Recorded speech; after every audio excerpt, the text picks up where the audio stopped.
Hello everyone, welcome back to my channel. আগের video তোমরা দেখিয়েছো আমরা গিয়েছিলাম নিকো পার্ক। তো ওয়াটার পার্কে এন্ট্রি করার পর আমরা আর তর্স হয়েছিল না, তাই জলে নেমে গেছি। চারজনেই দারুণ মজা করেছি ওয়াটার পার্কে। আর তোমরা জানো এই সামারে ওয়াটার পার্কে ঠিক কী লেভেলের ভিড় হয়, আর খুবই ভিড় ছিল। কোনো ভালোভাবে আমরা ওয়াটার পার্কে মজা করতে পারিনি। সবাই এসে গায়ে ধাক্কা ধাক্কি যেরকম হয় আর কি অত গ্যাদারিংয়ের মধ্যে।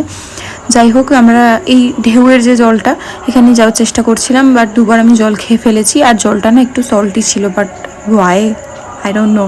যাই হোক, এখানে আমি এটা কি ভিডিও বানানোর চেষ্টা করছিলাম, আর জলটা এতটাই ঘোলা ছিল যে আমার এক্সপেকটেন্স ভার্সেস রিয়ালিটি হয়ে গেছে। যাই হোক, আমি এখানে বলেছিলাম একটু ভালো করে ভিডিও ফুটেজ নিতে, সে তো ভয়তেই পুরো ফোন নামিয়ে দিয়েছে। আমি তো ভিডিওতে নেই, শুধু আমার লেগ পিস দুটো দেখা যাচ্ছে, সেটাই তোমরা দেখো। আর লাস্টে দেখো আমার মুখটা ঠিক এরকম ছিল। আমি ওখান থেকে নামার সময় রীতিমতো পড়ে গেছিলাম, আর সবাই হাসছিল, হাততালি দিচ্ছিল। যাই হোক, ইগনোর করে আমি ওখান থেকে বেরিয়ে একটা রেইন ডান্সে ওখানে মজা করলাম। তারপরে কী করলাম সেটা আছে নেক্সট পার্টে। চ্যানেলটাকে সাবস্ক্রাইব করে রাখো। বাই।